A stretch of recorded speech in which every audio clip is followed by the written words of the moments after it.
Welcome, neighbors. Thank you for joining us for this special occasion as we celebrate 25 years of the Habersham neighborhood. This commemoration is part of the resident-led Habersham History Talks series, where neighbors explore the rich history and unique stories that makes our region so special. So thank you to all the residents who have put so much time into making this event happen. My name is Patrick Kelly, and I am here in Habersham as a result of the influence that all four of the panelists tonight have had on me.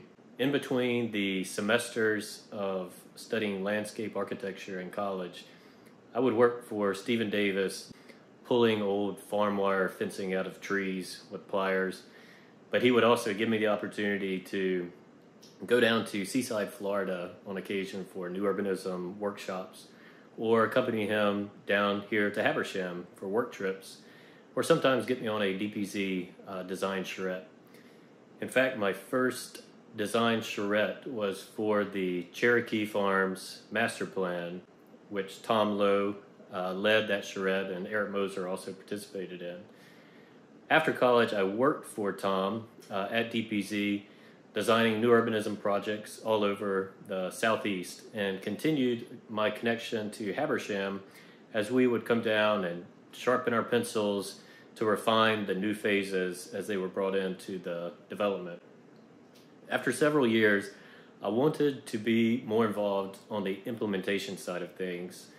I wanted to be a part of building these beautiful designs, and was fortunate to have landed here in Habersham with Bob.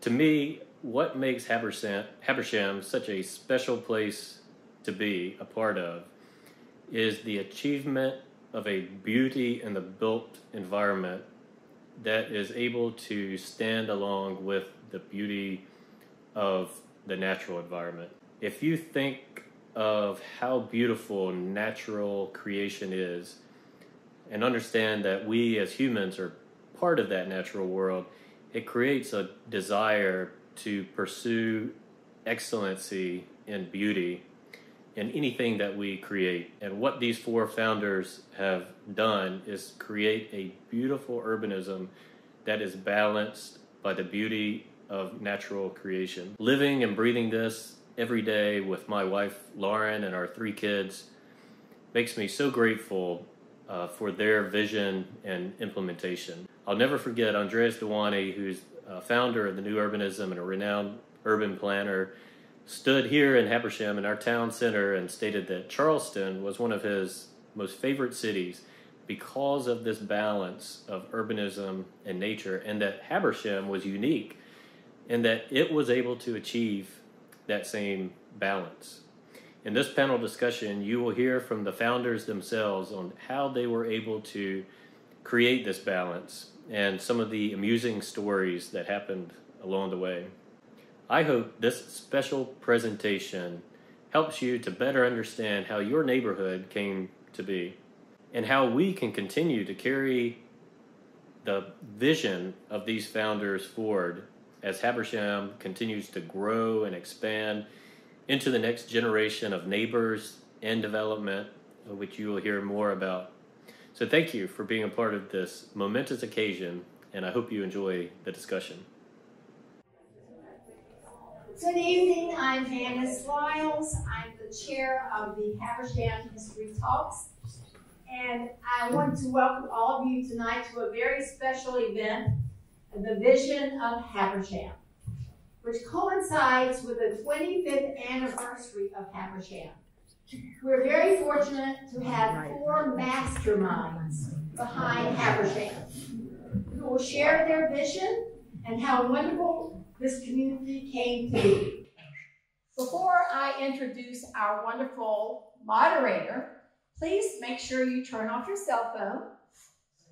And also, I'd like to thank all the members of the Habersham History Talks for all their very hard work to make this event happen. So thank you all. Now to introduce our moderator, who many of you know, Leslie Pickle. Leslie is principal and co-owner of Sea Haven Consulting, one of the longest running businesses of the Habersham Marketplace since 2007.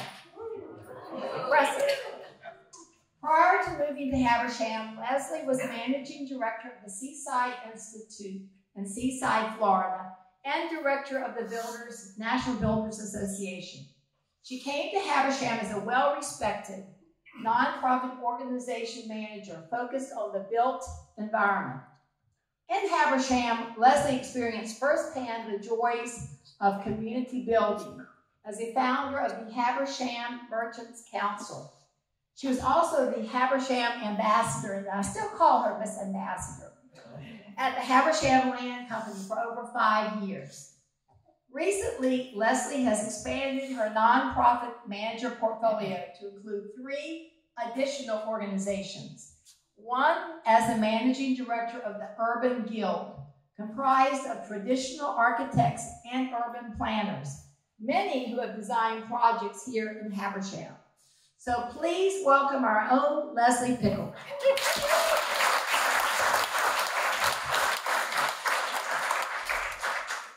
Thank you so much, Anna. I appreciate it. Welcome, everyone. There's some seats here in the front. Come on down if you like. It is my pleasure to introduce tonight's panel, Bob Turner, Eric Moser, Tom Lowe, and Stephen Davis. Bob Turner, our town founder. Bob has managed Habersham Land Company and Habersham Properties since 1996. He came to this area in the 90s as the construction manager for nearby Spring and Kalawasi Islands. In 92, he formed the New Point Company, and over the next 4 years, co-managed the development of New Point on Ladies Island, who coincidentally is celebrating their 30th year this weekend. Bob developed an infill site at the village of Port Royal in 95, and the following year, in 96, he incorporated the Habersham Land Company and broke ground with his business partner, Stephen Davis, in 1998 on the traditional neighborhood of Habersham. Eric Moser is founder and president of Moser Design Group, and he established his custom residential design studio in 1986. Early in his practice, Eric's work shifted into a complete rethinking of community development, and since then, he has contributed his beautiful designs to the many sustainable places and spaces we all love. Eric has designed prominent homes in several new urban neighborhoods, including, welcome, Idea Homes for Southern Living, Coastal Living, and Cottage Living. He has served as town urbanist here in Habersham since the beginning and is a frequent consultant across the U.S., Caribbean, and beyond, where he is involved in the planning and design for new and old towns, infill projects, hamlets, and neighborhoods. Eric has been a senior member of the Urban Guild for over a decade and has collaborated with the most notable new urbanists in many charrettes across the country for years. Tom Lowe is a registered architect and certified planner based in Charlotte, North Carolina. As a pioneer in the new urbanism movement, his award-winning urban design work includes master plans for new towns, villages, neighborhoods, and cities, as well as infill and redevelopment plans. As you'll see, he's had his boots on the ground here in Habersham since its inception. His work includes over 200 multi-day master planning charrettes, serving as managing partner of DPZ Design Co.'s Charlotte office for 18 years. As director of Civic by Design, he continues to advance new urbanism projects and best practices, including the initiative Light Imprint, named one of the 25 great ideas of new urbanism. Stephen Davis is chairman and CEO of Davis & Floyd, an engineering and planning firm founded in 1954 in Greenwood, South Carolina. Stephen has spent his entire career working within the company, strategizing its growth across the state in the communities where we live, work, learn, and play. As a pioneer in traditional neighborhood development, Stephen takes an active role in mixed-use projects, most notably his work with Bob Turner on the award-winning community of Habersham. Stephen also launched Davis & Floyd's Studio Planscape to create sustainable spaces that emphasize the importance of conservation, treading lightly on the land, tree preservation, and the integration into the natural landscape. Outside of his work at Davis & Floyd, Stephen is involved in real estate development and timber-related projects, both with a high measure of conservation integration. Before I turn the presentation over to the panel, I would ask you to please hold all questions until the Q&A session with the audience later in the program. And now, Bob, I turn it over to you and the panelists. Thank you. Thank you, everybody, for coming. We're going to it's very informal, so we're going to kind of walk through some slides. I'm going to start the history presentation since that's kind of what we are. All the way back from 1724. Has everybody got a little time? Might take a while. Real quick, this will take about 5 minutes. For many of you that don't know, I'm just going to talk a little bit about the property before we purchased the property, but what the history of the property was, which I felt was kind of interesting. But this is basically over 300 years, which the first owner died in 1724, so next year we'll basically have the first history of the property for 300 years. So it's kind of interesting. But the first owner of the property, it was part of the Barnwell Holdings, and John Tuscarora Jack Barnwell, is kind of where we got our name, Tuscarora Boulevard, or Tuscarora Road. His family owned the property in 1724. He was one of the first settlers in the entire area. Another interesting note is Alan Patterson, many of you know, one of our builders, that is his maybe one more great grandfather, which is very interesting. And he was known for protecting the settlers from the Indians in the area. So he left it to his son, John Tuscarora, same name. John married Martha Chaplin in 1737. They had 10 children. The youngest was Sarah Barnwell, and she married Archibald Campbell in 1780. The Campbells had 4 children, Archibald, John Barnwell, Colin, and we couldn't get the name of the daughter. We didn't have that in record. John Barnwell was a rector at St. Helena's Church in Beaufort and then St. Philip's Church in Charleston.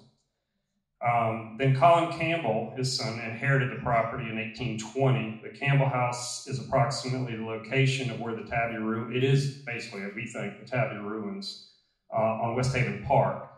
The property at that time was known as Treadlands. The property was seized for unpaid taxes during the Civil War, and that is the time frame that we think the house was burned down, and that's ever since been the foundation ruins. During the 1865 tax sale, the property was acquired by H.J. Dudley and F.A. Dudley. H.J. was the son of F.A. Dudley. In 1904, the property was sold to F.W. Shepard. There's a family here that we know that's their older generation as well. And then during the period, the property was known as Cherokee Farms, all the property, Cherokee and our property this side.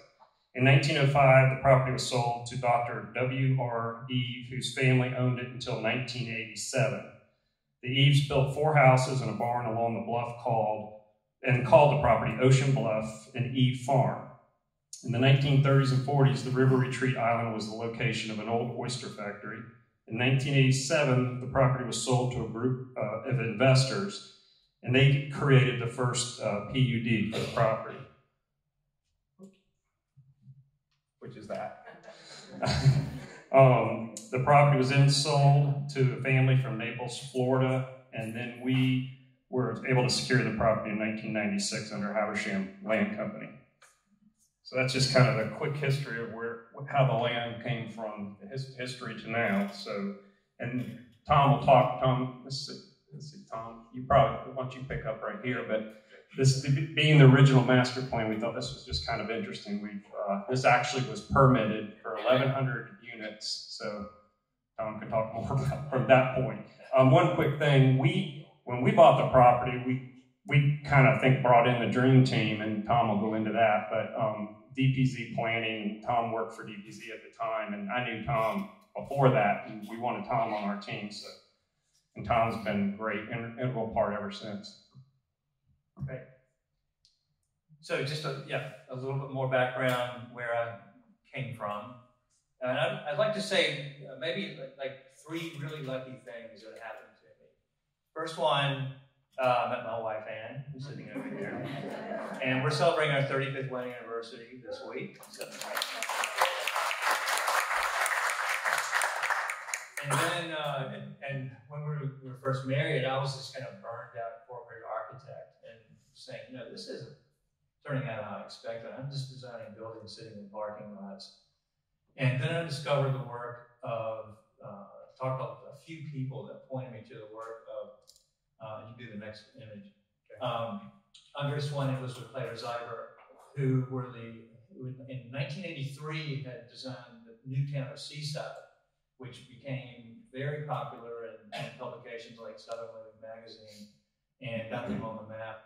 And then the development industry said, well, why can't we do that too? And so in 1988, they had their first big charrette. A New York Times reporter came down to Gaithersburg, Maryland, and documented the whole thing and put this huge spread in the New York Times, and that just made them famous internationally.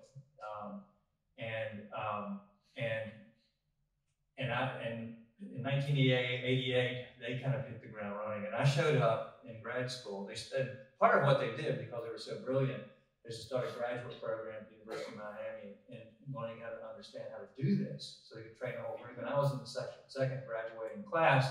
First graduating class were a bunch of Fulbrights they seeded the program with from other countries. But what was interesting is that before I got out of grad school, I was already working for them. It was like, wow, you're kind of like a grown-up. You know, I was like 30 years old, and everybody else was like 20. And they said, we need somebody, we're like, you know, we've got all this work. We're like, you know, we're going everywhere. And so I just hit the ground running.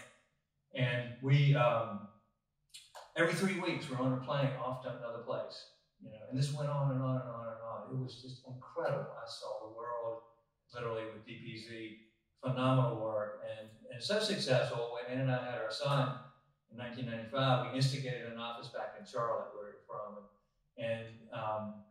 and so shortly thereafter, I met Bob, and the first time I remember having a conversation with Bob was standing in Coit Tower in San Francisco, which is this big WPA lighthouse sitting on top of one of the hills in the city. And I turned around, and Bob Turner and Vince Graham were standing behind me, smiling. And I was like, oh. And so we hit it off, and we just went everywhere that whole time. We got to know each other.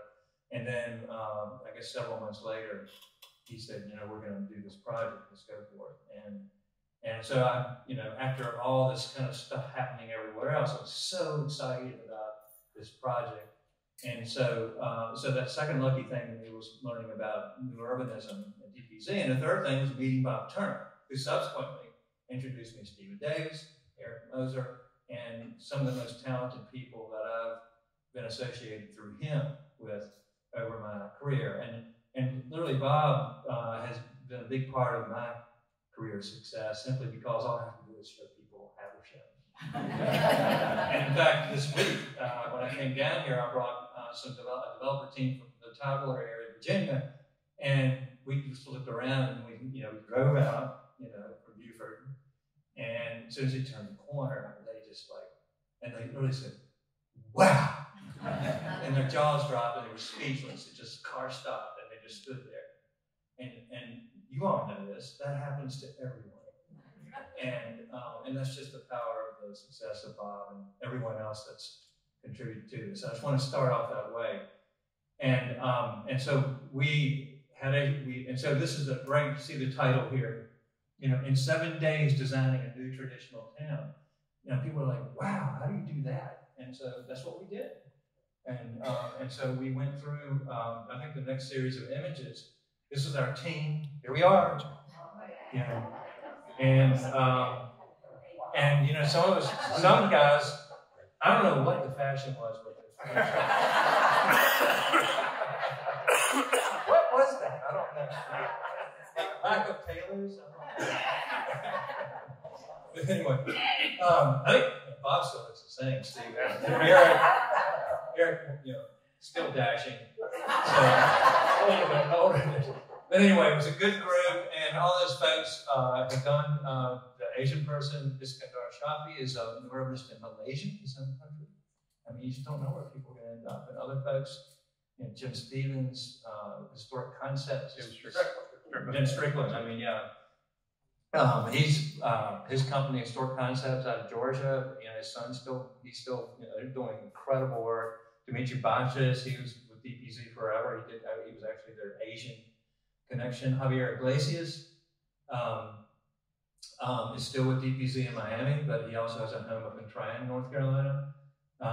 Ludwig von Taldo Abeo is an international man of mystery. He's still doing this work, but we don't know where he's going to pop up next. And Robert Gray is living in Miami. He's still doing this kind of stuff too. So it's been a great group. And this is just like a small group of guys. And there've been literally hundreds of people. And I hope that your history program here invites, you could do this over and over again with all the talent that Bob's kind of brought in and really collaborated with and nurturing each other in a way that's just done phenomenal things. I think there's a lot of people that can talk about some wonderful things y'all would love to hear about. So anyway, and so the way the charrettes work, I won't get into a lot of that. We can talk later if you have any questions. But we start off usually touring examples of what we like, and so we went through places like Isle of Hope, this wonderful little kind of old island, in Somerville, looking at the architecture, studying the street designs, these kind of rural villages that became kind of an inspiration. And then this was the charrette that was in the old Best Western Conference Room downtown Beaufort, which I understand the room is still there. So I told Bob, we need to have a 25th anniversary charrette in the same room. Maybe we'll do that. But here we are working, and basically what you do is you work around the clock, and through feedback loops and consensus and pulling in all the experts and stakeholders, you arrive at a concept that generally everyone's in agreement with and excited about. So that's where we are out on the site, walking around. Bob has put together some incredible images here for y'all, kind of before and afters. You're going to love to see about your neighborhood. And let's see, just you can see how we're studying and walking, and really, people say, you just lay out, you lay out something on paper. Well, the way we design, out there. We design three-dimensionally. We're looking at this vista here, that turn there, that old oak ballet, how that fits in, and just the whole character of the place. And that was something that we spent a lot of time working on and continue. And this was, they surveyed almost every tree, I think, as a starting point, and also the topography, because you think it's flat, but it's not, And so, and this was I think, ultimately the vision for the master plan. And you can see this is so different from that old suburban sprawl PUD, that they privatized every single bit of the frontage. The intention was to flat out give everybody, just a few people, the backyards of their homes, and that would be it. No one else would be able to appreciate the beauty and enjoy the public parks, the connections, the Sunset Pavilion, all that stuff was just, going to be sold off. So I kind of see it as almost like a divine intervention that Bob and the rest of the group just came in here and actually did something remarkable, literally remarkable. And you think it's just like, matter of fact, oh, isn't this pretty? This is just like Beaufort. It's just history. It's happened on its own. You have no idea how hard this is to do. It is extremely hard. And to Bob's credit, and Stephen and Eric, putting the effort into it has made a huge difference. And so these are just sketches. I won't go into them, but this is like, this really organic street network and how that, it's all about connectivity and connecting people together. We did these kind of diagrams. The bottom one is all the open space, in black, that, as opposed to everything just being somebody's private lot, which is a usual way. And the upper left one was something about a neighborhood scale. You don't realize it, but they're actually, the way we design our walkable neighborhoods, they are of a certain size. And then instead of saying letting them get bigger, we say, okay, if we have more land, then we do multiple neighborhoods. So really, it was designed as 2 neighborhoods and 2 hamlets. And you can think about the structure of it and how it works. We won't go into that now. This is the kind of code stuff. I'm not going to talk about this. We don't have time, but this is the kind of code stuff that we do. It's, everything has, an approach and a technique and a framework that we stick to. We call this the rural to urban transect zoning. It's called form-based zoning. It's something that came out of all the New Urbanist work Go ahead. And you can see here the scale comparison of the street networks of Habersham on the top middle, and then all the historic city grids and organic grids that we study, Somerville, Charleston, Georgetown, and so forth. And then we also studied the block structure of these historic places. You know, it's not all cookie cutter. Every house is the same size. Just like historic places, you have mansions, cottages, tiny houses, mixed use, you know, churches on the corners, that kind of stuff. You know? And we're, you know, following that idea, which was radical back then. That covers everything. These are some of the sketches we did during the original shred, showing that pattern of village character, and this shows you kind of the entrance to the main street, a bird's eye view, what we were hoping it would turn out as, so you can see this stuff.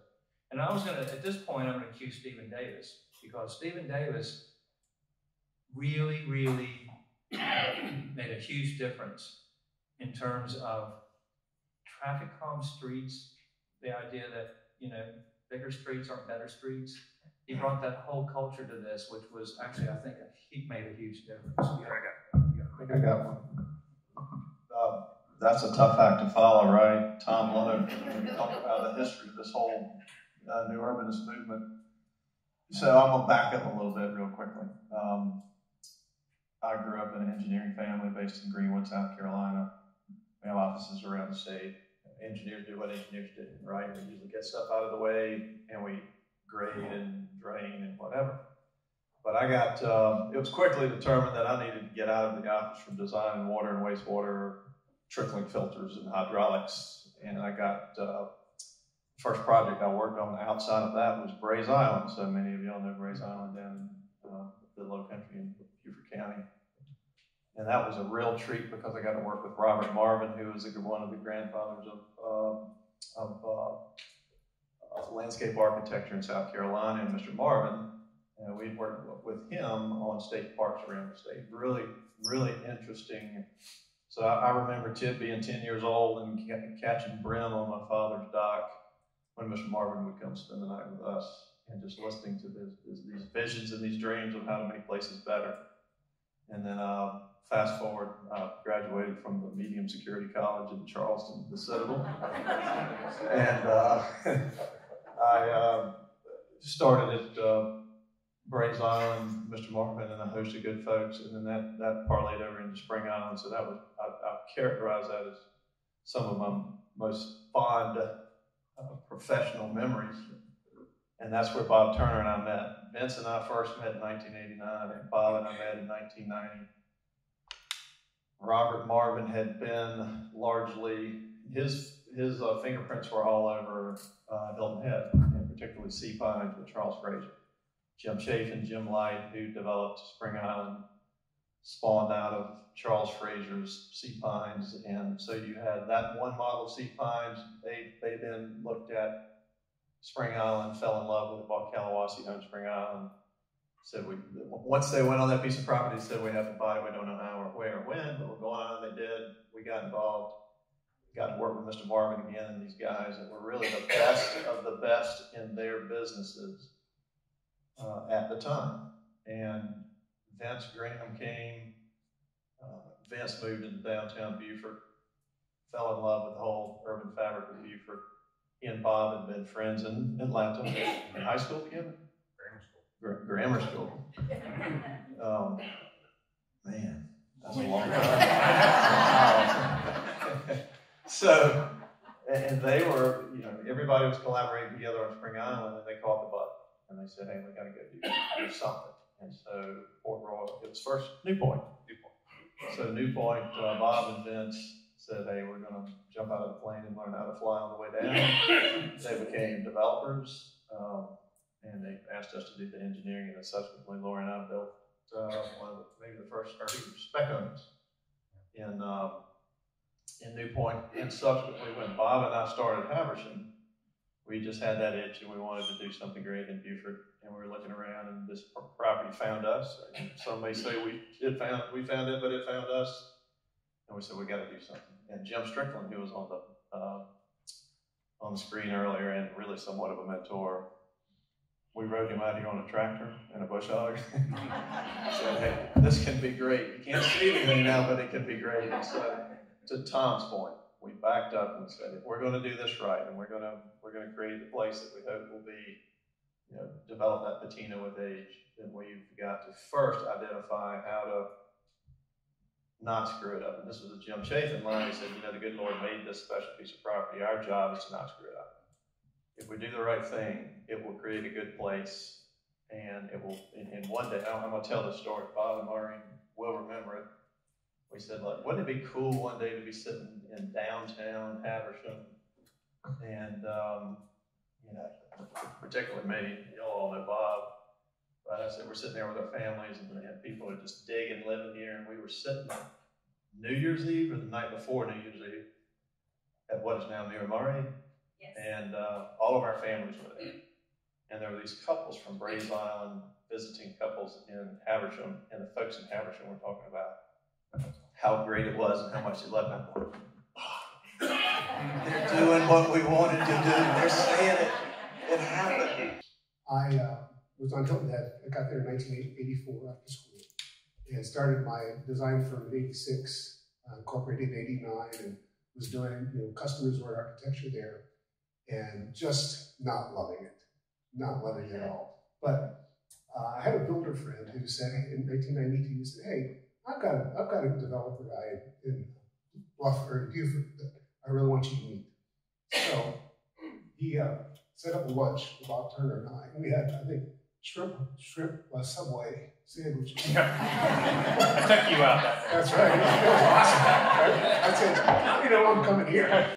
But Bob, we were sitting across this little booth, and Bob started talking about Newport and about this walkable mixed-use community. And I grew up in the Midwest, a little town of 850. I lived on a farm, but I was able to walk to school and walk to the grocery store, just because we were right on the edge of Main Street. So it resonated with the idea of these places resonated so much with me. So I immediately bought into getting involved with Bob Newport, which we had fun doing, learned a lot because we understood that we were trying to create an architecture that hadn't existed since the Sears and Roebuck catalog house. And none of us were trained in how to design classical and traditional architecture. So we had to completely re-educate ourselves.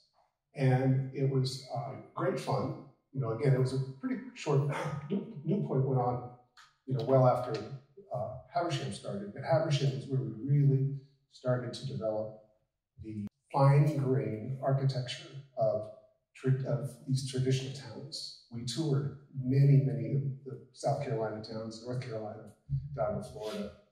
And one of the things that, a couple of things that were really, really important to us was, first, just unlike the original plan that you saw for this property, we have to have a very large range of choices for the market, not only in size, but also in building type. That's why we have these great small cottages and a great range of townhouses, apartments, condos, and all of this you can start seeing, that we were thinking about early on. These are the drawings that we developed during the show. The builders were also an integral, part of bringing into the team. You can design anything you want, but if you don't have that great team that understands and buys into the whole concept of what we're trying to do, it's hard to pull off. So we curated, really curated the original group of builders that wanted to participate in this type of architecture, were willing to change their way of thinking and their way of doing it. And it was fun. We all had to learn how to do it together. We would go out on site and build little mock-ups of details because nobody had done it. We had pictures. We had some old examples from Buford, but they had materials that we didn't have anymore, so we had to figure out all this stuff. But it was so much fun because with this plan, with this team, we knew that the architecture we couldn't fail. It was just too beautiful a place. And we also understood that it takes many hands to make a great place, make someplace authentic. And that's one of the things about Habersham. There's been lots and lots of great designers and architects that have been here over the course of the years. So yeah, these are just a series of the original renderings during the charrette that were created during the charrette. Who did these artworks? I think it's James Wassell. It was James, wasn't it James? Okay. Yeah. That was simply beautiful. And a lot of this is going to be recognizable today.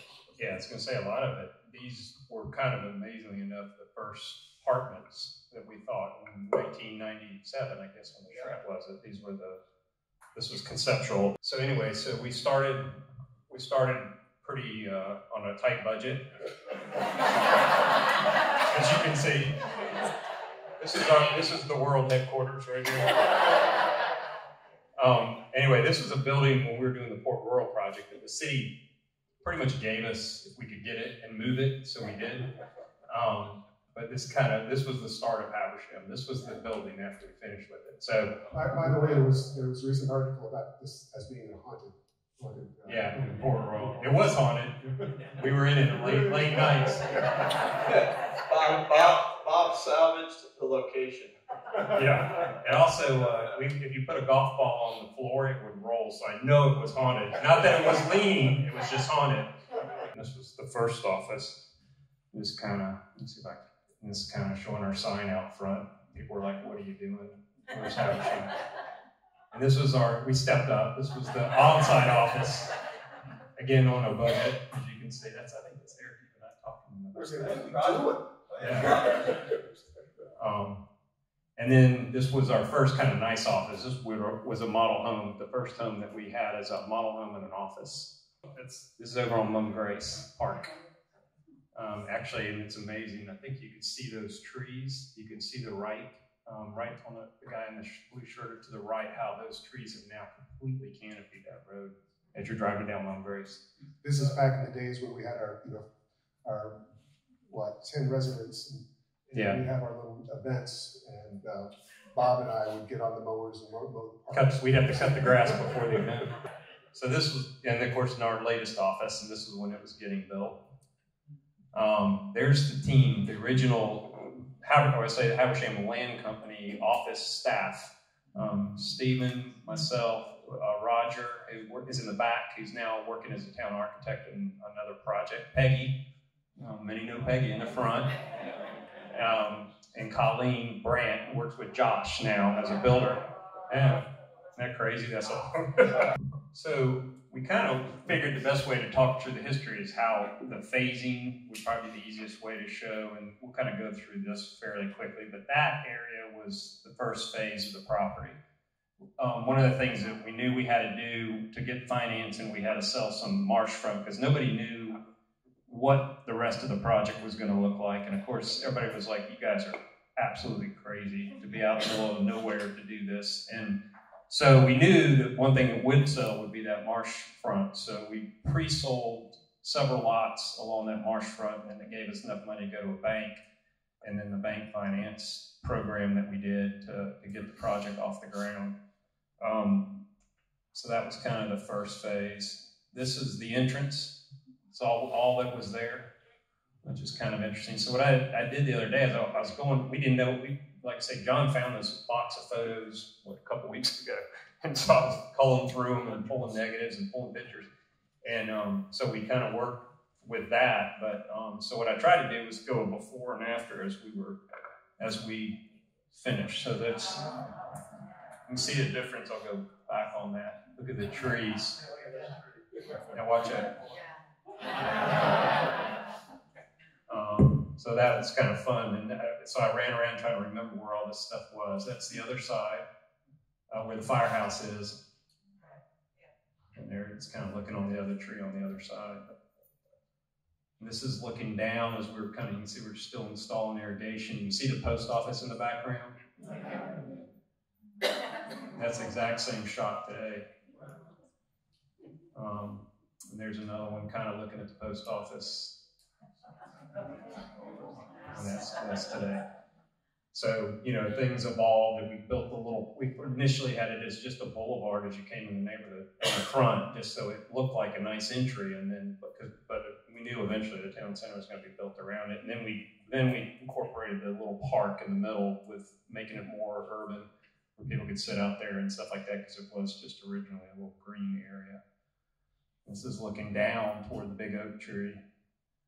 And that's, as you can see, we took the landscape out, made it a green area in front of the post office, and that was done over time, just as a function of what events and things going on in the neighborhood.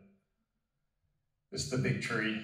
You can see the difference there and what that the one interesting thing is, like Stephen was saying, when we came in here and we did this survey, we had to do a lot of cleaning up and surveying these trees. The oak alley, we didn't even know it was really there. And we came in and started pulling all these vines off and found all these trees, because it'd grown for about 40 years. Nobody had touched the land for 40 years.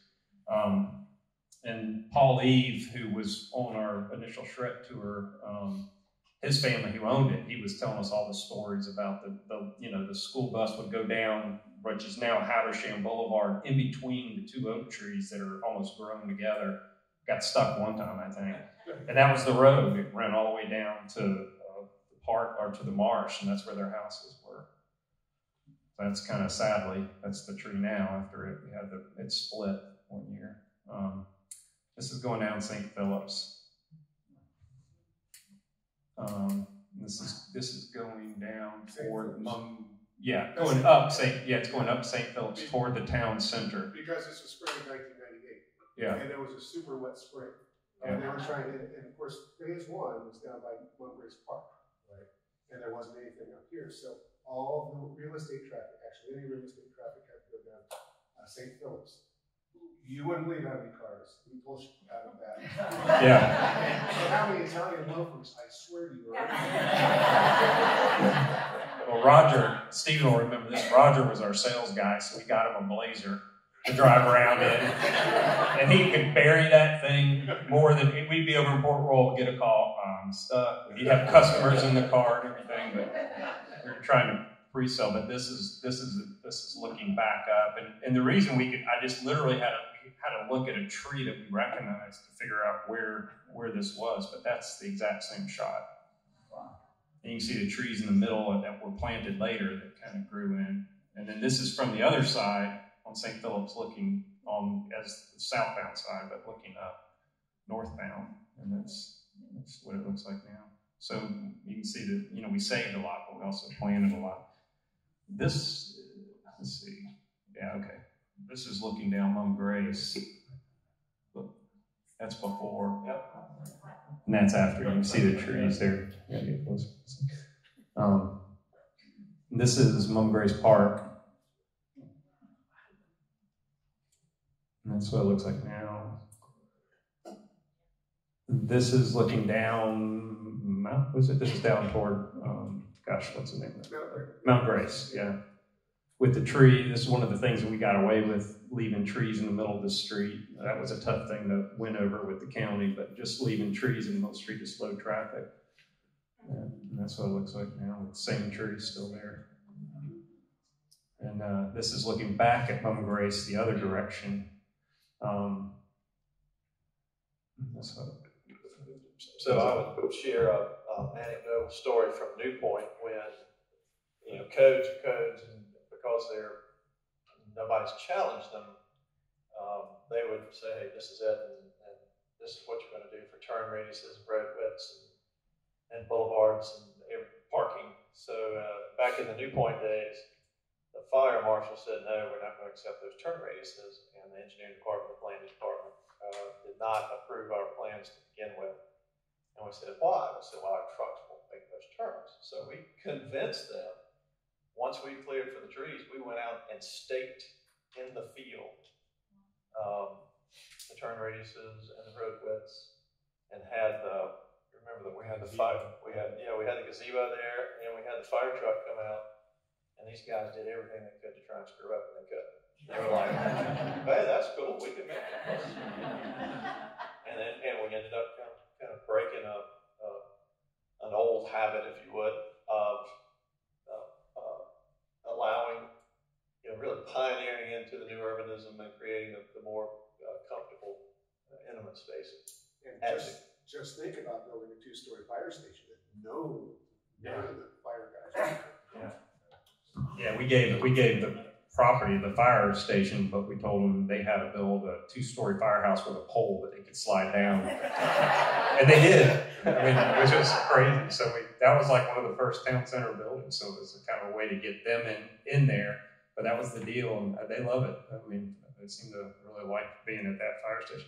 The other thing about the roads is, I mean, there's a lot of, crankiness in the roads. Tom talked about that, and the narrowness of the roads, which is such a hard thing to do today with projects, but you got to drive slow at some level. I know people still speed through here, but it really is, if you think of other neighborhoods, I mean, where the roads are 24 feet, 28 feet wide, ours are 18 on the main boulevards, and even on 18 on the town center, which with parking on one side, which is really, that'll never happen again. I don't think nobody will accept that. But the firehouse just said they go around the back way, which is great. They go through the alley. So this is again kind of looking down Mama Grace toward the park.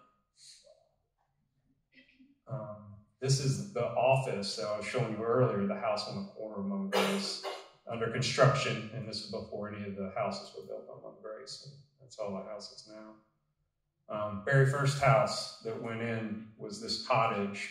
A friend of Stephen's, Lucius Lafitte, built this one, and this was going to be, they're from Allendale, this was going to be their second home down here, and they were great. And they brought in all kind of neat materials from old antique houses or houses they had torn down in Allendale and brought down to build this. But this was, you can see it's being built in the woods. Bellport. How do they call it? Bellport?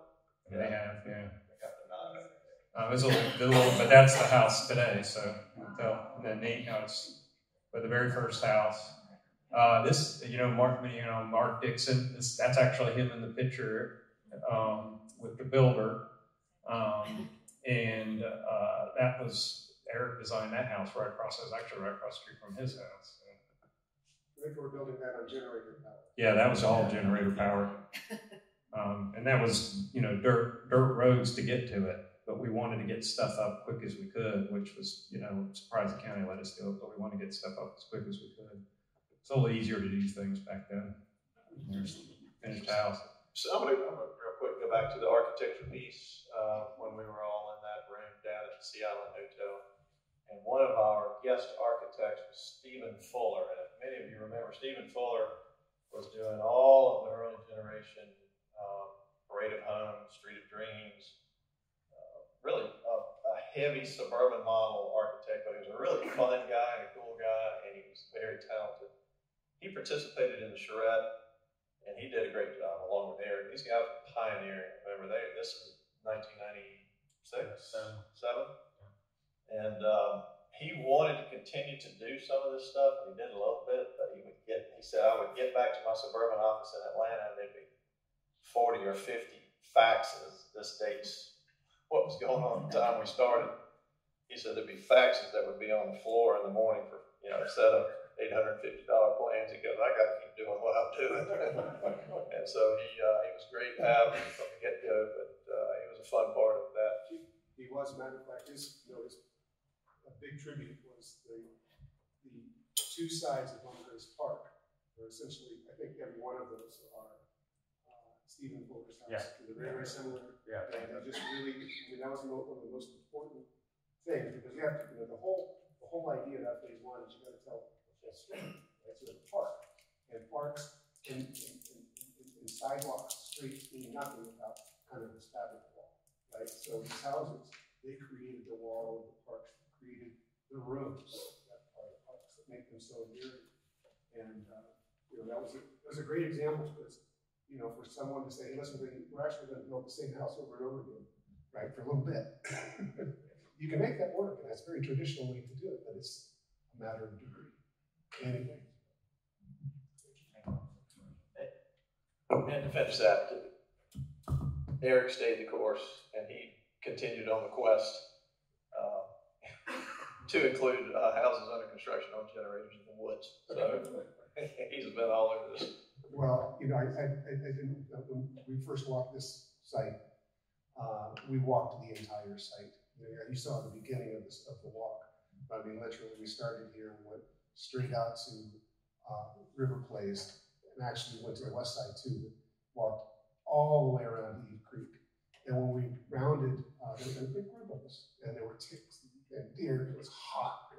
It was just a mess. So we rounded the corner where South Park is, and it was just beautiful. I jokingly turned around to Bob and Steve, and I said, "You let me buy a lot here, and I'll move." And I did. I never thought that would happen. You actually, during the shred, when we had figured out where the lots were going, Eric did grab that lot. And I had the lot, of course, my house right across the street from his, so I had that lot, and we were putting together, again, this kind of funny we're looking at it right now, but we were putting together the investment team to buy these lots, and we needed everybody to close on the lot. So the lot that I bought, that I had, ended up, the only reason I got that lot was because one of our investors bailed at the last minute, and he had it under contract for $40,000, and I said, all right, well, I'll buy it from you because we need that $40,000 to get the bank over the hump to do the thing. So it was so he sold it back. He regrets it a little bit now. But yeah, Eric picked the one right across the street. So. But anyway, this was phase 1B, kind of how we picked up and went to the next phase. Kind of the ponds. One of the things, I mean, Stephen, you can talk more about too. I mean, you had to deal with the water qualities that we had to deal with to get this project permitted. But at the time, the biggest issue for the county was water quality.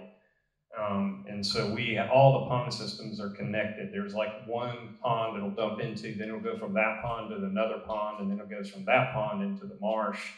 And we had to hire, I mean, their firm did the water study and said it was going to be great and fabulous and everything else. And the county's like, no, you got to hire this firm. And so we hired another firm to review their firm's work, who came back and said it's going to be great and wonderful. And so we ended up getting it approved. But that was probably one of the hardest things we had to deal with. So the water quality was a big issue for the county. Well, so we managed to bring a lot of drainage or stormwater runoff to a series of ponds, not have too many ponds that imposed on the landscape. But to have a 275-acre site, about 2.5, 3 acres of wetlands, as y'all know, in the low country, was a unique piece of property.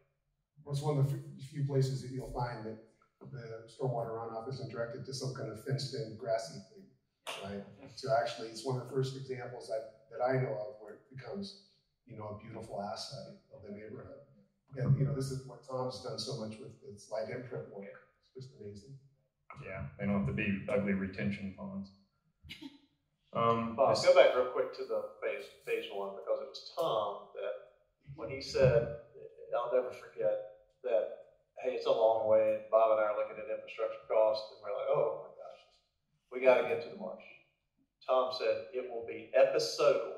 I don't know if you remember that. He said that everything about coming in the project and the terms, and whether it was something that was already there or just experiencing the trees that we found and managed to weave through to get to the marsh front, and then particularly today, it rings in my ears every time I pull in here. I go, man, this is an episodal experience, getting all the way to the marsh front. So Tom, that was you either tricked us or you were right. This is a island shot out on the island where the pavilion is, and then this pavilion pool under construction, kind of pool finished. Then we went into phase 2, which was over more on the west side. Kind of incorporated that area. And then phase 3 came right after that. You'll see that okay. And then that included Eastover Park. And we started building the pavilions out there in the park, kind of before shots. And there's the first house and after it's built out.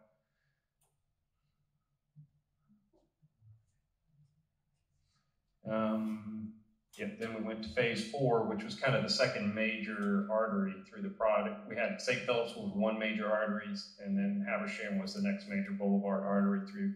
And as Tom kind of did, I think as part of the brilliance of what he did is he brought in his design they called them the fingers from the marsh to the town center. So when you're in the town center, you've got these beautiful green fingers between Habersham, St. Philip's, and Treadlands, I guess, that get you out toward the marsh from the main through a greenway. This is kind of when we really started opening up the Live Oak Boulevard.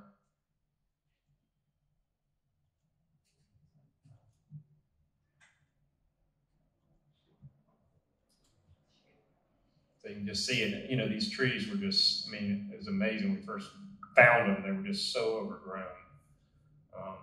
And that's kind of the town center, townhomes going up, town center going up.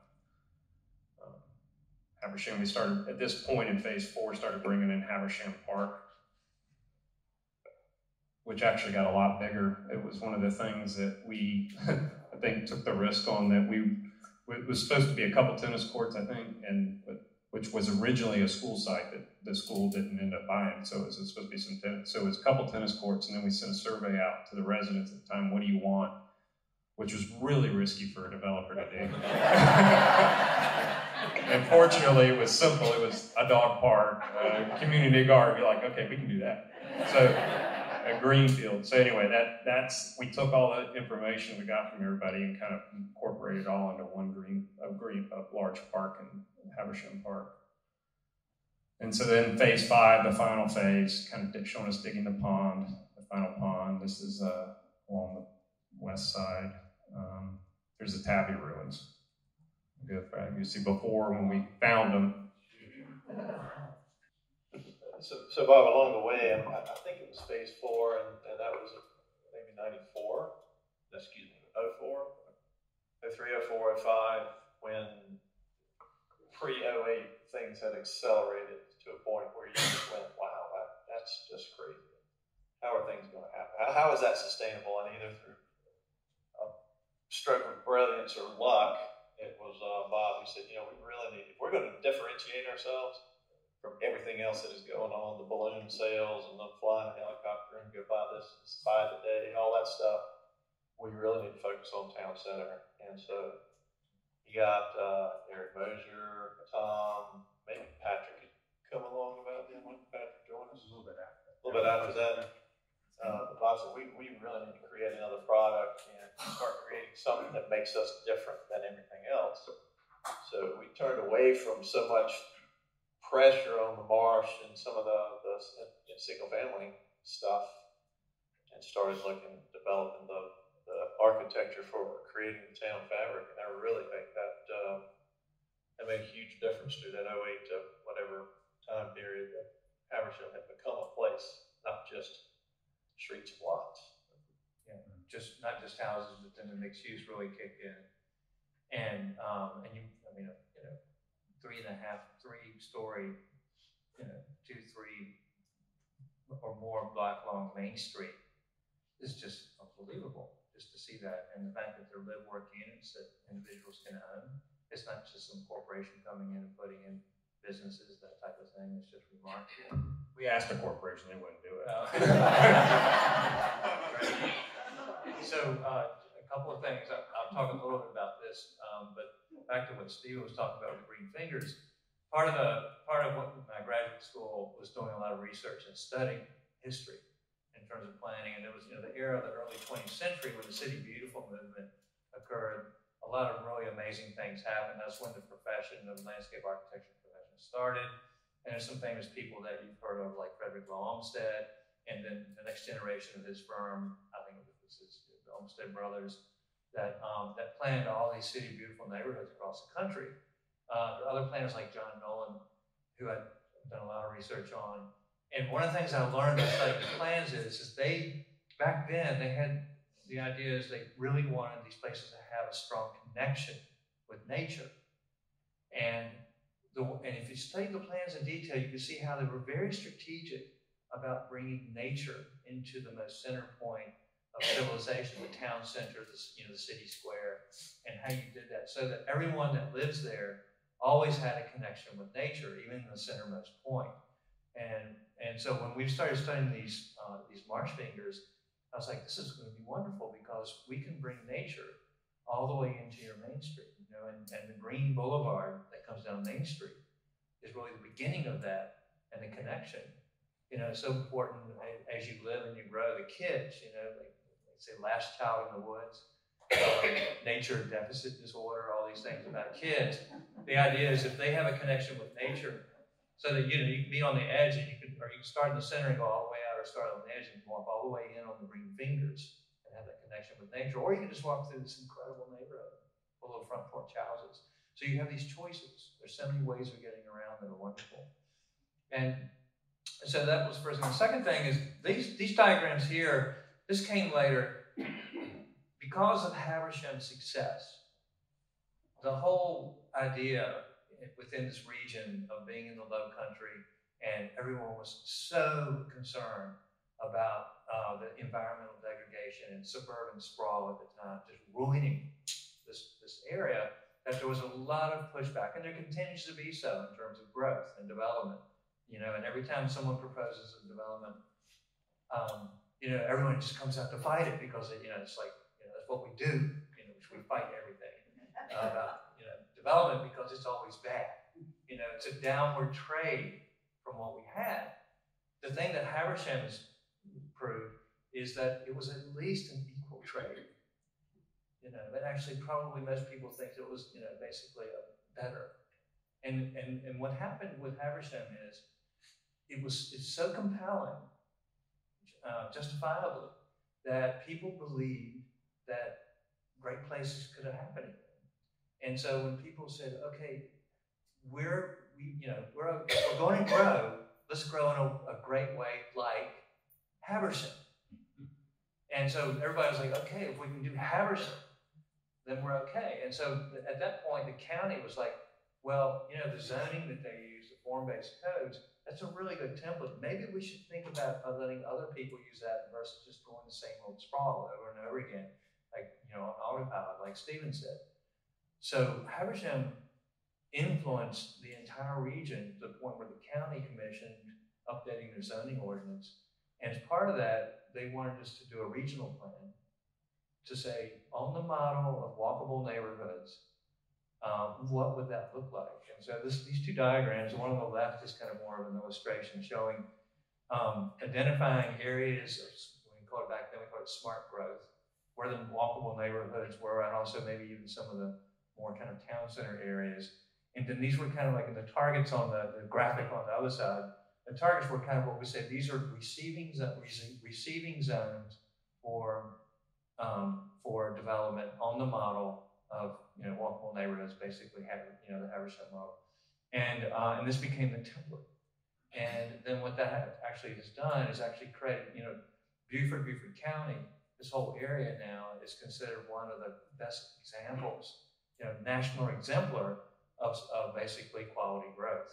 And it's all because of this incredible project, incredible work that these folks here have done with Habersham. And I think a lot of people don't give them credit for that, but it goes way beyond just this place, the impact and influence nationally and internationally. People flying from other countries, like groups coming from the Philippines, trying to figure out how they can do Habersham. So kind of to follow, I guess, with that, with some of the attention that we got over the years, which was great. I mean, and John had a lot to do with getting out there in front of these magazines and helping us get this, but some of the promotional stuff and magazines, and basically these are just covers of magazines that have featured Habersham in some sense or another. I think probably one of the biggest awards is the National Home Builders Association gave us the Platinum Award for Design. So that's of all the projects in the entire United States, that was a neat award. And then Coastal Living at one point came back and said we're of the top 20 best places to live in the country, which, we were competing with Carmel, California, and I mean, they were all on the list, so that was kind of interesting that we were able to get on. I think maybe a relationship with them may have helped that, but we'll take it. And then Southern Living, approached us about trying to, they had such a great brand, and we knew them from all the way back at Newpoint. We did the first Idea House, I think, and their whole portfolio was in Newpoint. So we've known them for years, but they started a program called Inspired Communities, and then Coastal Living started one for coastal living communities, and we're the only one in the country that was picked by both magazines to be a part of that. So, and but they picked us to do the 2009 Coastal Living Idea House, 2002, Eric did this one, Coastal Living Cottage of the Year. 2009, they did the Southern Living Sugarberry Cottage, which has become a huge plan for Eric's. There's a whole Facebook page now dedicated to this house, because you can buy the plan for Southern Living. They're building it all over the country. So, 2018, many of y'all probably saw that. And then 2020, Showcase Home, Southern Living. And then this was the latest one we did, the adaptive cottage that went really well. And I think did a lot. We raised $200,000 for Parkinson's on that deal. So kind of donating some of this stuff and getting the return. So anyway, that was a lot of neat things that we got that kind of put us out on the national level. And I think Tom's saying people have come to look at Habersham as an example. I think this is by virtue of these magazines and promotional things that we've done. So the thing about this place, it is always drawn the coolest people. People, they know how to wait. And that matters. I think that it draws the folks that are, that become great neighbors. And it's, we may not know everybody like we used to, it's because there's so many of us. But there's still, that connection of neighborhoods being neighborly. And I don't think that's by accident. Yeah, I was going to say one of the things, but kind of all we do is like Eric's the best, I think, in the country on the design and doing functional plans, and Tom, DPZ is the best in the country, and we just create the canvas, I guess, and it's the residents that make the neighborhood, and I mean, without great residents, it doesn't. I mean, none of it works. And I think that's what's so important to any neighborhood. And people will talk about, or I hear it in town about how, those people are so friendly out there. I mean, they don't know that I'm here. A lot of times they don't know we were involved. Or, I'll see people, have you been out there? I say, no, tell us more. And then they talk about how great everybody is. And so that's just been, I think I've always said that's what makes the neighborhood. So, and I think this kind of design draws great people with that. So, yeah. And then along the way, it really gets back to that old building that Bob moved in Port Royal. Somewhere around that time, we met Peggy Wilson. Yeah. And everybody knows Peggy. She was the Bob and Stephen whisperer. She did everything. It was Peggy, and then a native of Greenwood, our hometown, grew up in Laurie's church. Of course, who y'all know is Patrick. And Patrick, along the way, wanted to be a golf course architect, and we corrected him. And he would be here. He's on vacation. They sent Patrick to my office, as a summer intern, and he stuck around with me for about 4 or 5 years. And then, and during the DPC shredding, met his wife, Lauren. Yep. And then they said, now we're going to go to Habersham, where we always intended to, and I said, this is fantastic. Go for it. Thank you. I just have a couple more questions for you all. One that I think a lot of people would be interested in hearing your perspectives on is, can you briefly explain the future plans for the Island, the Make District, and Cherokee Farms in general? The Island is under construction. There are 10 lots out there. The power's getting ready to go through, and they'll be the last ones, and then we got to redo the roads. So those, and I think you guys have seen the plan, but that's basically the Island. As you're going out there on the right side, there are going to be 10 houses, and then on the left side, it's going to be left natural. So the trails, the walkways. So that's, you really, as you drive out, all the stuff on the pavilion side, I guess, is going to be left natural. Across on the Make District, I mean, it's been taking a while, but we're trying to, as you know, the church is going to move over to the site across from the gym. We've been talking, we've got 2 people we're talking to right now about kind of a independent / assisted / maybe Alzheimer's. That would be a more urban center. I know I've had a lot of people ask about that. It would be a great addition. It's just most of the ones that we've talked to want to do a 25-acre campus and sprawl everything out, and it just has to fit into our plan. So we've talked to a couple of people, and we got one person we're trying to get on an LOI for that, and try to get that going forward, which will continue out past the Make District. And then we are in design across the street for the rest of the 100 acres. And working with that. One thing I would love for all of you to comment on is a question that came from the Habersham History Talks group to make sure we cover this evening, which is, I want to make sure I get it right, what's missing in Habersham's development now that you would like to see realized in the distant future? You know, I think that Bob just answered that. The things that they're planning for are the things that make the most sense for Habersham. As people age, everyone wants to age in place, and healthcare is a great, and assistance at that is essential. Who wants to leave? And so, from your kids growing up here all the way, all the way through, the idea of cradle to grave type thing is really a wonderful thing to be able to offer. And I think the Makers District, that kind of dynamic of like when the first parts of Main Street were built, and all of a sudden you have these little shops.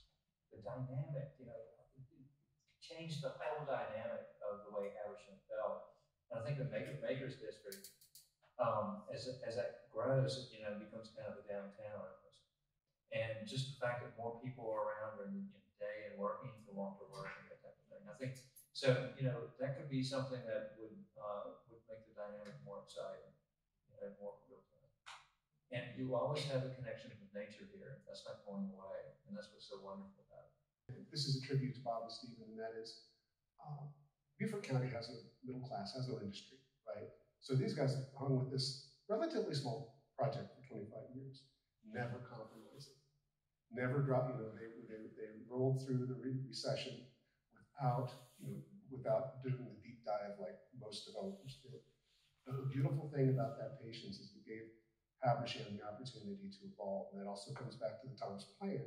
This was designed to incrementally grow over time and adapt to whatever the needs were.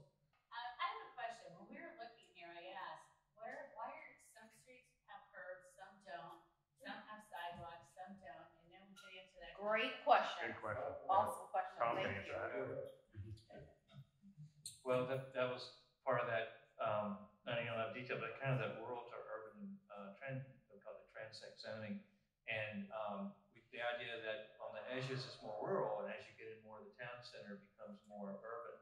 So you may just be just walking in the street on the edges, and then as you get in, maybe one sidewalk appears, and then two sidewalks appear, and the curb and gutter appears as you get towards the town center. And it's not perfect how that, but that kind of organic transition. So it feels differently in different parts. We call it center, general, and edge. And when we design streets, as opposed to like the county has like one street section, for locals, arterials, and collector roads. There's only 3 choices there. We usually have like between 12 and 16 street sections that we actually do, and we prescribe them based on where they are. And also, there are these episodes. There are all these cool little places, and then within those, then we design. What kind of character do we want? We want kind of like a little bit more dressed up and proper. We want it more laid back, like leave the tree in the middle of the street, and make it more organic. So, and I think that's what's so fun about it. And I love getting lost. I get lost here all the time. It's like, I want to go over there, but I'm not quite how sure to get there. So I just start feeling my way because of these wonderful episodes.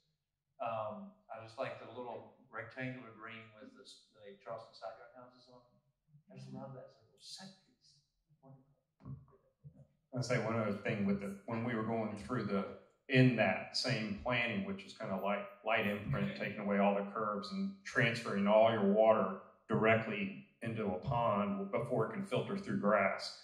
And so when we were doing all the stormwater management, a lot of the rural edge areas around marsh, the idea was the water doesn't just channel on a street, it can go through the grass and get to the marsh.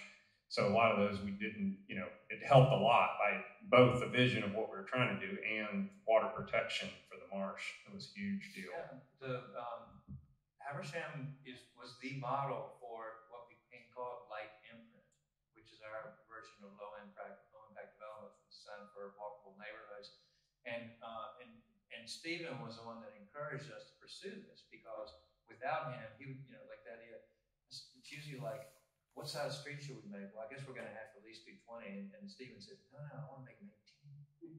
I want to slow the cars down more. And that was really a budget. Yeah, now he's honest. We're honest. We're being honest. Well, as it turns out, everybody thinks that green infrastructure is more expensive. Well, we figured out if you do it the old way versus just buying all these gizmos, then it is less expensive. And then you spend more money on your houses and your buildings and your infrastructure, your more amenities you can afford, and so on and so on. It's just where you spend your money.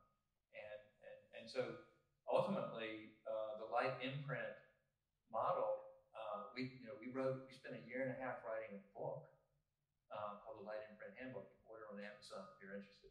But the idea is that it became the national model for green infrastructure that actually worked versus all the kind of ridiculous low impact development stuff that's so expensive when no one ever uses it. And so I think this is the place that people come here just to see that. And there are other projects, the next generation of projects, that learned so much from Habersham. There's one called Carlton Landing in Oklahoma, would basically follow the Habersham model.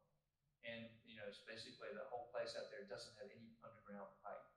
Yeah, I was going to say that if you look out, all the drainage around the park here is all through the gravel swales, and then it goes to a pond, and it goes to another pond. All that was thought through for storm drainage, but also aesthetics. So it's trying to make it look good, but also function well. And so this is really a laboratory. I mean, if you think about it, the whole thing really is an experiment. Both of the same. Talk a little bit about what the design will be for the 100 acres across Cherokee Farm Road. What is the design? Yeah. It's on our website, but you can go see it on the website. But it's pretty much the same grid street pattern that just continues across and connects extensions from the streets that we have now. Be housing, it'll be a little bit more multifamily, and then the commercial that's going across the street where the Make District is. We do have as you go all the way out, the road eventually, our main entrance will go out and connect to Joe Frazier at a different end, so we don't have the angle intersection. It'll go, and technically the county's we're putting in money over the years as for impact fees, and they're supposed to be collecting that, which we can tally when we need to do a roundabout at the intersection that our entrance would go straight out. Again, you can see all that on the website, but so that would be a better entrance. And we actually do have a little bit of an area for like a small grocery, but it's all about numbers with grocery stores. You're gonna have enough people living around, but it'd be nice to have the smallest grocery you could possibly have. Yeah. How did you sustain yourself in the financial meltdown in 2006, 2008, where others up and down the East Coast just went belly up? Well, I think by that time, where's wood? One of the things that we did is our goal was get out of debt. I mean, we early on, instead of going and buying a jet to fly around the country, we got out of debt. And, a lot of the corporations didn't. They just leverage everything so heavily, and it's just leverage. We were very minimal debt at that time, if any, on the project. And that was a big, big part of it, because we just pay the bank. That was our goal, always pay the bank back before we pay ourselves. And so that was a big part of it. The other part of it, I think, the plan itself, which I think is what the greatest thing about new urbanism is, we shifted gears. If you noticed at that time that the economy was crashing, we saw the need for these small bungalow cottages that Brad built, and just a smaller one-story, which has continued since. Everybody's now wanting the one-story little bungalows. But we were able to shift from much larger, more expensive to a bungalow, but it still worked within the fabric of the neighborhood. So our price point, at that time, Eric designed 924 square foot for a single lady. Nobody in the neighborhood, I bet, could figure out where that is. But we got down to 924 square feet for a house, and it still fits into the neighborhood. So that was a huge thing that we were able to do. Instead of just being $1 million or $700,000 or $800,000, we were able to get down and meet that demand. And it's good diversity. Yeah, the diversity let us do that. I just want to offer any last comments that you all would like to make before we close. I just want to thank you for inviting me, and I just love coming down here. Ann loves coming down here, and it was 99% Bob and team. team here that did it all, and we just helped them with it. And they deserve all the credit in the world. Just fabulous, great work, great job. Congratulations again. 25 years.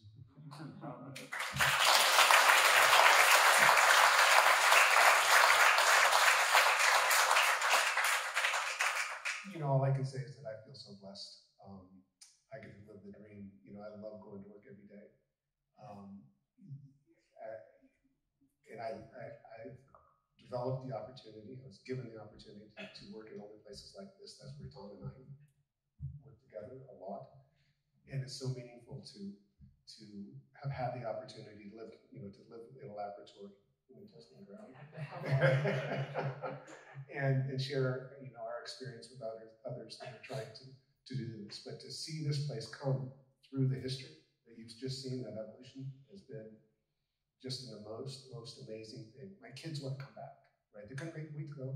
Now they want to come back, and it's just, I can't imagine where I'd be without these guys. So I would say that our daughters were born about the same time. They're in each other's weddings. So Kaylee and our daughter Ellen, we've just kind of gone through this quest together. It would be false to say that we planned it exactly this way, because there were a lot of audibles called along the way. But at every turn, we set out to create the right place and not concede. And I'd say we heard that first from Jim Chafin and Jim Light and others who had said, hey, it would have been easy to sell off that waterfront park to private lots because that's where everybody wanted to be. But it was far more important and of greater value to the neighborhood, to the people, to all of you living and making places like this really come to life, to have those spaces. And so while our careers took us back to our hometown of Greenwood, we've remained close to Bob and Maureen and Eric and Tom, and this is really fun. So whoever put this together, this is cool. You look back and go, wow, silver anniversary. So it was a lot of fun, and but it's about the neighbors that make the neighborhood. So y'all keep doing that neighbor thing. Yeah, definitely.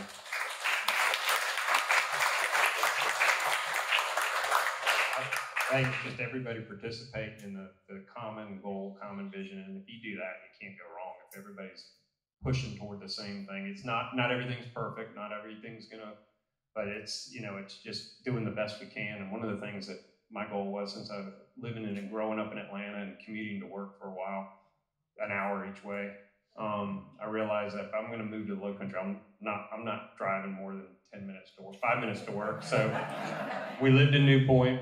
We would walk to work. Lived in Habersham. Would walk to work. We were only gone for about 1 year. We didn't live in one of these communities that we worked in, and that was a long year. But that's I think the key is just we can all have a great little town to go to and restaurants that are independent, that we're not all subsidizing to keep afloat, which is tough. And they all work so hard. So I think it's all the people that are part of the neighborhood, including all the restaurants and all the workers and everybody. Our grounds crew obviously does phenomenal. Everybody in the office and everybody that's kind of contributed, we appreciate it. Thank you.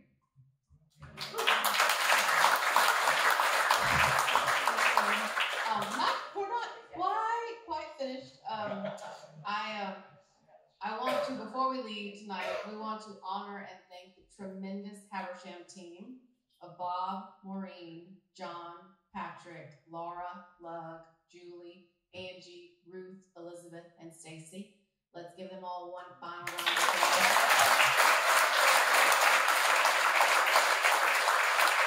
Now I'd like to invite Barbara Boy, the Habersham Social Chair, to come up to the mic.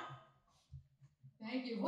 All I can say is what a fantastic presentation here tonight. I just have really enjoyed it. And I was thinking, for those of us who have chosen to come here and live, I think on some level, we just knew it was a special place. We felt it and we sensed it, and we came here and we decided to live. And after tonight, hopefully, we have a lot more specific information. about why this place is so special, why it looks so good, why it functions the way it functions, and we have even more appreciation for it. So what I want to do really is thank our presenters here tonight, Bob and Stephen, and Eric and Tom, for really giving us some of your insights and telling us some of your stories about how you all came together to put together a really special, special place, and how much we appreciate it. I also wanted to thank some of the people who have worked behind the scenes and some of the people who have been in front of the scenes. The first person I want to recognize is Annie Sliles, our Habersham Talks group, and all of her intrepid committee people who work behind the scenes to kind of take some of these ideas that were floating around and put them into a cohesive kind of program, schedule, and work, set up the chairs. I'll take down the chairs tomorrow, do all of those things that you don't see or think about. So I want to thank all of those folks. Another person who's been really important to us is Jonathan Herron over here. And he has just been a fantastic help for us, expanding and making our communications work better for the large community that we've become, and helping us with ticketing, technology, and also I can't wait to see the video, which should look great when he gets finished editing it, and should be ready fairly soon. So I want to really thank you for all of your help. You spent a lot of time with us. And then last, but certainly not least, is our own Leslie Pickle. And Leslie has championed the idea of this topic since day one. She's just been a cheerleader urging us on. She knows a lot of the history, a lot of the people, bringing the people together, making the contacts, and putting some context around this and organizing this tonight so that it's a really nice, cohesive kind of program. So thank you so much, Leslie Pickle. So that's about all I had to say. I want to thank you all for coming out tonight. I hope you enjoyed it. And I want to thank you for supporting our social committee and helping us do that. So have a good evening. Thank you.